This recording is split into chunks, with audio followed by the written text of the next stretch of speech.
tim Pro untuk memperkenalkan diri. Perkenalkan, saya dari tim Pro, nama saya Kuratul. Saya Nadira. Saya Leni. Saya Rosa. Saya Meli. Saya Rara. Dan ini adalah tim Kontra. Perkenalkan, kami dari grup Kontra. Saya Lia. Saya Nabila. Saya April. Saya Firly. Saya Leli. Saya Ana. Silakan tim Pro untuk berargumen. Saya perwakilan dari tim Pro ingin berargumen. Saya setuju dengan adanya program koin di Pondok Pesantren Nahdlatul Ulama ini. Karena apa?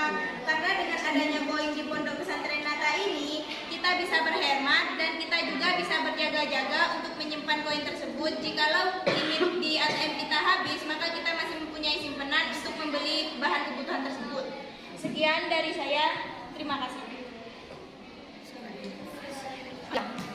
Silakan, apakah ada yang mau menambah argumen?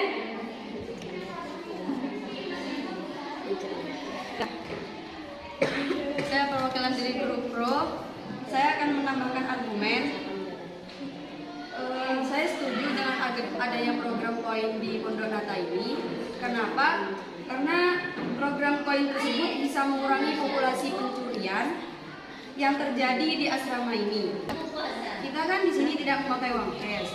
Jadi otomatis tidak ada lagi yang namanya pencurian ataupun pelanggaran berbelanja di luar pondok ataupun online shop. Nah, dengan menggunakan berbelanja di luar pondok tersebut, kita tidak menggunakan uang cash, yaitu memakai koin. Sekian, terima kasih. Apakah ada yang mau menambah lagi? Ya. Benar kata Ratu tadi. Kan kita harus hidup hemat. Jadi kita kan tidak mengerti kondisi ekonomi keluarga kita seperti apa, itu sisa atau tidak, kan kita tidak tahu. Jadi dengan kita kan sini hanya boros-boros, foya-foya, menukan koin ataupun uang dengan seenaknya. Pas kapan sudah habis, kita nelfon orang tua, sedangkan orang tua kita ekonominya kekurangan. Jadi dengan adanya program koin ini, kita bisa mengurangi pengeluaran ekonomi keluarga kita. Sekian, terima kasih. Baik, sekarang grup Kontra berargumen.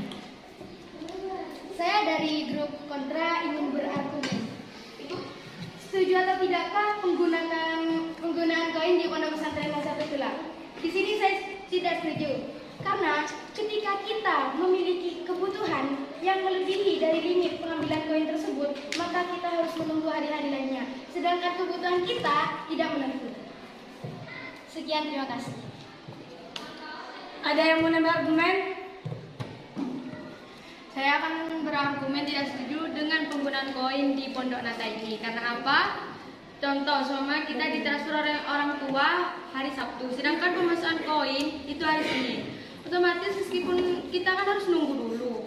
Meskipun kita pakai ATM, itu sama BAK belum tentu dimasukin ke ATM kita. Terus kalau sama kita butuh apa, butuh sabun habis, itu habis, terus kita pakai apa gitu. Cukup sekian, terima kasih. Ada yang mau menambah argumen lagi? Saya tidak setuju dengan penggunaan koin di Pondok Pesantren Nata ini. Karena apa? Menurut saya penggunaan koin itu agak ribet. Karena apa? Kita misalnya masukkan koin itu hari Sabtu, sedangkan masuknya itu hari Selasa. Kita Seninnya itu puasa dan kita kan butuh koin buat puasa. Dan kita tuh belum jadwalnya ngambil koin gitu. Jadi gimana? Ya boleh sih kita pakai ATM, cuman ATM itu kan kendalanya banyak gitu. Misalnya jaringannya lemot, belum yang terblokir gitu.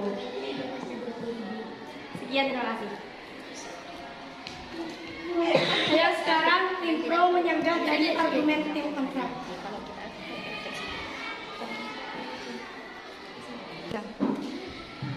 Oke, di sini saya akan menyanggah dari Maulia Sakira.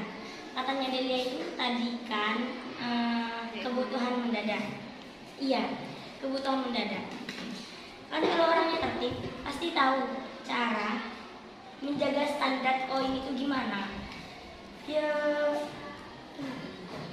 dan seperti yang dikatakan Kuratul tadi, kita harus pintar-pintar menyimpan koin, menyisakan menggunakan koin. Dan apabila kita tahu cara hidup hemat itu, kita pasti mempunyai simpanan sedikit kayak gitu.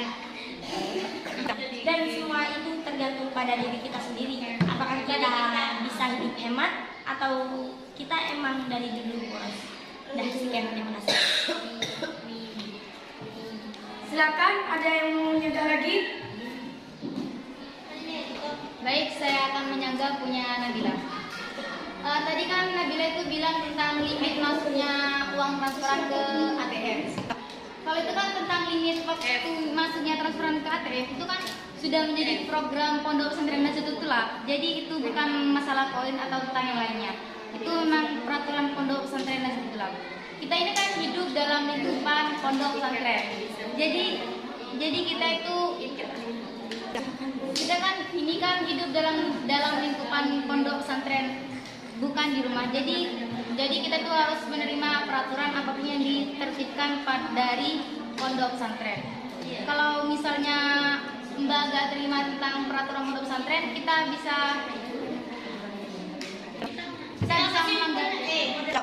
bisa melanggar peraturannya. Tapi kalau yang namanya peraturan mesti ada konsekuensinya tersendiri. Baik, sekian, terima kasih. Ada yang mau menyanggah lagi? Oke, saya akan menyanggah dari April. Kan katanya April, gimana jika koin kita habis dan ATM kita terblokir? Kita hidup di sini kan pasti ada teman, mbak kelas, adik kelas, atau saudara kita. Jadi seperti contohnya tadi puasa. Jadi kita kalau puasa nggak sendirian kan, pasti ada mbak kelas, adik kelas, atau saudara kita. Dan juga di antara mereka pasti ada yang mempunyai koin. Otomatis kan kita bisa nimbrung siapa saja di antara mereka. Sekian tersanggahan dari saya. Terima kasih. Baik, sekarang tim konstruk menyanggah dari argumen tim pro. Oke, saya akan menyanggah dari saudara proto lainnya. Kan Anda membicarakan tentang mencerminkan tentang hidup hemat. Ya, saya tahu biar kita hemat. Jika kita membutuhkan koin dengan keadaan kepepet, apakah hemat itu berarti buat Anda? Bukan kita tidak mau menjaga atau menyisihkan uang buat kebutuhan kita. Tapi kadang kita tidak tahu apa yang akan terjadi ke belakang hari nanti. Jika seumpamanya kita kepepet terus kita ke rumah koin bilang, Ustazah saya butuh ini, apakah rumah koin itu peduli? Kadang kan tidak. Anda akan bersedia jika saya kepepet, bersedia buat meminjamkan uang buat saya? Tidak akan. Sekian, terima kasih. Silakan yang menyanggah lagi. Saya akan menyanggah dari Nadira. Katanya Nadira tadi bisa membatasi pencurian dan penggunaan uang cash di asrama. Tapi dengan menggunakan koin itu ribet, Mbak. Dan kita tidak menjamin pencurian di asrama itu ada atau tidak. Dan menggunakan uang cash di asrama itu kita tidak tahu apa teman-teman kita masih menggunakan uang cash itu tidak tahu kan. Oke, sekian, terima kasih.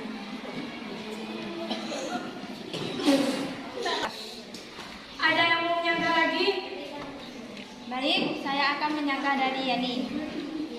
Kan kata Yani tadi kita harus hidup hemat karena kita tidak tahu kondisi ekonomi keluarga kita di rumah, sedangkan kita di sini foya-foya. Nah, itu tergantung kita sendiri. Tetapi takutnya itu kita memiliki kebutuhan yang bernilai lebih besar. Meskipun kita memiliki simpanan, jika koinnya kurang, kan kita harus nunggu di hari selanjutnya lagi, kan? Cukup sekian sanggahan dari saya. Terima kasih. Baik, perdebatan siang hari ini sudah selesai. Jadi kesimpulannya yaitu hasil debat hari ini dilihat dari sisi positifnya. Menggunakan koin yaitu kita bisa mengurangi kasus pencurian di Pondok Pesantren Nahdlatul Ulama. Dilihat dari sisi negatifnya yaitu ketika kita memiliki kebutuhan melebihi limit yang ditentukan oleh rumah koin, kita harus menekan pengambilan tersebut berikutnya. Sekian, Assalamualaikum warahmatullahi wabarakatuh.